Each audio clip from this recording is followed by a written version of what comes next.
संविधान को मानने वाले लोग, संविधान हमें पूरा पूरा अधिकार देते हैं कि आप पूरी तरीके से जो है संविधान को फॉलो करें, संविधान के अकॉर्डिंग आप चलिए। भगवान को मानने वाले आप लोग, जो कृष्ण भगवान, यादव समाज जो है खास करके कृष्ण भगवान को मानने वाले लोग हैं और यादव का वंशज बताया, कृष्ण का वंशज बताया जाता है। आप बताइए, आप राम को भी आप ले लोगे, आप कृष्ण को भी ले लोगे, आप शिव जी को भी ले लोगे, आप सबको ले लोगे। महिला की मूत्र की बात करते हैं, ये क्या इनके गंगा जल, चले गंगा जल का हम मानते हैं। हमारे देश के अंदर नदी को पूछते हैं, बहुत सारे लोगों का आस्था जुड़े हुए हैं। हम भी जहाँ से आते हैं, हमारे पास भी कोपिली नदी है, तो हम उनका भी हम वो करके प्रे करते हैं। मैं उसका किसी की आस्था को ठेस पहुंचाने वाली बात नहीं कर रही, लेकिन किसी का मूत्र, किसी का शुद्धिकरण हो सकता है। देश को साइंटिफिक तरीके से आगे बढ़ना चाहिए। इनका मूत्र, गोमूत्र, ये गोमूत्र में रहना चाहिए। देखिए, अपराध की बदला अपराध नहीं होते, ठीक है। अपराध उन्होंने किया तो उसका बदला अपराध से नहीं होता। ये देश संविधान से चलते हैं और इस देश के अंदर कानून व्यवस्था है और इस देश के अंदर जो है बाबा साहब अम्बेडकर का जो है संविधान लागू है और हम उनको मानते हैं, तो इसीलिए अपराध का बदला अपराध नहीं होते। क्या रेणु तिवारी को नाक रगड़ की माफी मांगनी चाहिए? नाक रगड़े ना रगड़े, लेकिन हाथ जोड़ करके उनको माफी मांगना चाहिए, बिल्कुल मांगना चाहिए। जिस प्रकार से शब्दों का इस्तेमाल कर रही है, क्या कुछ कहेंगे झूठ? पहली बात तो देखिए, उन्होंने जो बयान दिया बिल्कुल गलत है और दूसरी बात उन्होंने ये बोला है कि एआई जनरेटेड है। आप बताइए कि आप पहले गलत बोल दोगे और उसके बाद आप एआई का बदनाम कर दोगे, तो उनको पहले तो जुबान पे लगाम नहीं, ना अकल इसका ठिकाने पे है। एक महिला है, महिलाओं को ना तो शब्द का किस तरीके से बोलना है, इनको उसका कोई लगाम नहीं है। इनको ये नहीं पता कि इस समाज के अंदर पहले तो तुमने एक समाज के एक व्यक्ति, दो व्यक्ति, तीन व्यक्ति को तुमने बाल काट दिया, उनको जितना तुमने बेइज्जती कर सकते हो इतना बेइज्जती करवा दिया। और आए जब महिला के ऊपर, तो महिला पे जब बात आएंगे तो हम जैसे महिला भी बाहर आएंगे। तो आप महिला को कैसे बोल सकते हो कि नंगा करके घुमाए? ये तुम्हारी कौन सी अधिकार तुम्हें दे दिया? तुम्हें कौन सा अधिकार? वही तो कह रही हूँ, धमकी नहीं चलेगा भाई। तुम किसको धमकी देने आए हो? तुम बाल काट दोगे, नाक रगड़वा दोगे, तुम जो मर्जी वही डील करोगे। तुम दलितों के साथ जो मर्जी डील करोगे वही करोगे, यादवों के साथ जो मर्जी डील करेगा तो वही करोगे। ऐसा नहीं चलने वाले। अब तुम्हारी राज नहीं है, तुम किस अधिकार से और किस उसमें तुमने रख के इस तरीके के बयान दिया कि महिलाओं को नंगा करके घुमाए। इस देश के अंदर क्या मणिपुर फिर से करना है इनको? क्या देश के कोने कोने पे जाके क्या मणिपुर को फिर से बनाना है? जिस तरीके से मणिपुर में महिलाओं के साथ किस तरीके की बर्ताव हुआ पूरा देश ने देखा, देश दुनिया ने देखा। क्या वही चीज ये फिर से चाहते हैं कि इस बार जो है यादव समाज को आप टारगेट कर रहे हो? क्या यादवों की महिला क्या महिला नहीं है? क्या ब्राह्मणों की महिला क्या महिला नहीं है? देखिए, इस देश के अंदर महिला सिर्फ महिला होता है। महिला की ना तो जाति है ना तो कोई धर्म है। महिला बोलते सारे धर्म के लोग इस तरफ आते हैं और सारे धर्म के लोगों को इस बात को समझना पड़ेगा कि ये जो क्या नाम है इनकी, रेणु तिवारी, इनको खास करके जो है इस बात के लिए इनको नाक रगड़वाना चाहिए। इनको नाक रगड़वा के इनको माफी मंगवाना चाहिए। खास करके जिस समाज के लिए इन्होंने बोला है वो समाज जोर शोर से बोलना चाहिए कि नाक रगड़ो और माफी मांगो। एफआईआर तो हो चुकी है रेणु तिवारी पे, अब क्या चाहिए? एफआईआर हो रहे हैं ना, एफआईआर हुआ है, पुलिस इन्वेस्टिगेशन करिए और पुलिस से जो पनिशमेंट दे उसमें हम एग्री है। लेकिन जिस समाज के लिए ऐसे बोला है उस समाज के लिए इनको खुद माफी मांगना चाहिए। आप बताइए, महिलाओं के साथ आए दिन बलात्कार होता है, तब ये रेणु तिवारी कहाँ रहते हैं? जब महिलाओं को बलात्कार करके छोड़ दिया जाता है तब ये रेणु तिवारी कहाँ रहते हैं? मैं ये पूछना चाह रही हूँ। जब महिलाओं के साथ गलत काम होता है, जो दहेज के मामले महिला को जला दिया जाते हैं, जब हस्बैंड दिन रात जब महिलाओं को मारते तब ये कहाँ रहती है? जब ये कूद के आगे जो बोल दी कि एक कथावाचक के पीछे जब पूरा महिलाओं ने कुछ करा, क्या महिलाओं का कथा सुनाने गए थे? क्या महिलाओं ने इनको कुछ गलत बोला? क्या महिलाओं ने इनको कुछ इस तरीके के शब्द बोला या इनके घर में कुछ हमला कर दिया जिसकी वजह से महिलाओं को टारगेट कर रहे? क्यों कर रहे? कह रहे यादव कैसे कर सकता है कथा? ब्राह्मण, अरे मेरी बात सुनो, मैंने यही बोला है, पहले ही बोला और आज भी बोल रही हूँ, कोई ब्राह्मण से उतर के नहीं आए हैं, पहली बात। और दूसरी बात, ब्राह्मणों के मुंह से कोई आग नहीं निकलते, दूसरी बात। और तीसरी बात यह है कि ब्राह्मणों की 4 पैर और 5 पैर होते नहीं है। इनका भी दिमाग, जो सर है 2 नहीं होते, नाक 4 लेके ये लोग घूम नहीं रहे, आंखें 5 लेके ये लोग घूम नहीं रहे और होठ 4 लेके ये लोग घूम नहीं रहे।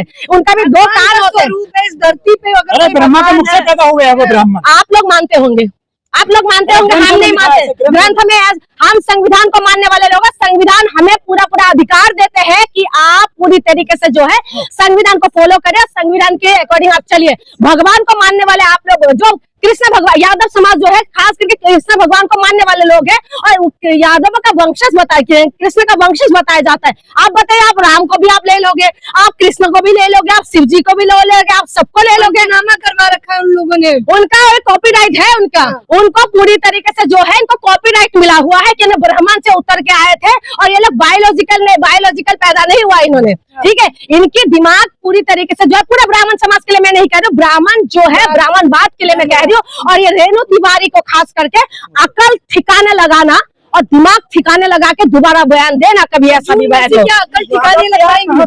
क्या कह रहे हो? जून में से क्या अकल ठिकाने लगाएंगे? देखिए, मेरे जैसा तमाम महिलाओं को बाहर आना चाहिए और इस मुद्दे पे जोर शोर से बोलना चाहिए। मैं तो बोल ही रही हूँ, लगातार बोल रही हूँ। आप बताइए, मैं नॉर्थ ईस्ट से आती हूँ, वो दर्द जो मैं समझ पाऊंगी ना, ये जो रेणु तिवारी ये नहीं समझ पाएगी। मैं नॉर्थ ईस्ट से आती हूँ, मेरी एक बहन के साथ, मेरी बहन के साथ इन्होंने किस तरीके से घुमाया, वहाँ पर किसकी सरकार है बताइए? और वहाँ पर मेरी बात सुनिए, और यूपी के अंदर किसकी सरकार है? और उस सरकार के अंदर इस तरीके की जब हालत होते हैं तो आप खुद समझे कि एक महिलाओं के साथ इन्होंने बदतमीजी करे और महिलाओं के लिए, पूरी महिलाओं के लिए इन्होंने बोला। कथावाचक महिलाओं को छेड़ रहे थे, कह रहे थे खाना खाइए हमें। अरे मेरी बात सुनिए, अगर छेड़ा है, अगर छेड़ा थे ना, अगर छेड़ा है तो पुलिस कहाँ थे? पुलिस को नहीं बुला सकते थे? उस वीडियो जो वायरल हुआ था वहां पर तो इन्होंने कुछ नहीं बोला।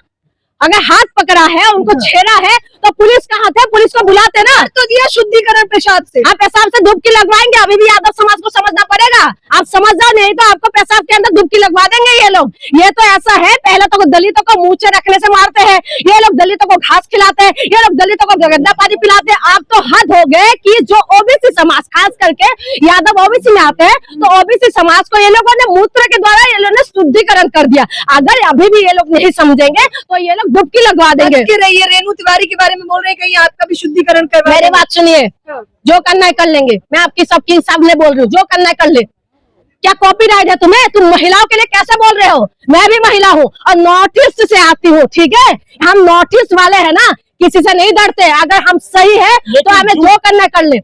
नॉर्थ ईस्ट के अंदर हुआ था ना, कितना रेणु तिवारी निकल के आए थे बताओ? तब कितना रेणु तिवारी आके बोलने लग गए थे कि नॉर्थ ईस्ट के अंदर ऐसा क्यों हो रहा है? कितना रेणु तिवारी आए थे? आज तुम एक महिलाओं के कितना, यूपी के अंदर जो रहती है, यूपी के अंदर आए दिन बलात्कार होते हैं, कब रेणु तिवारी निकल के आए बताइए? आज सब क्या गाजर मूली है क्या? कोई भी खरीदेगा, कोई महिला को नंगा करके घुमा देगा?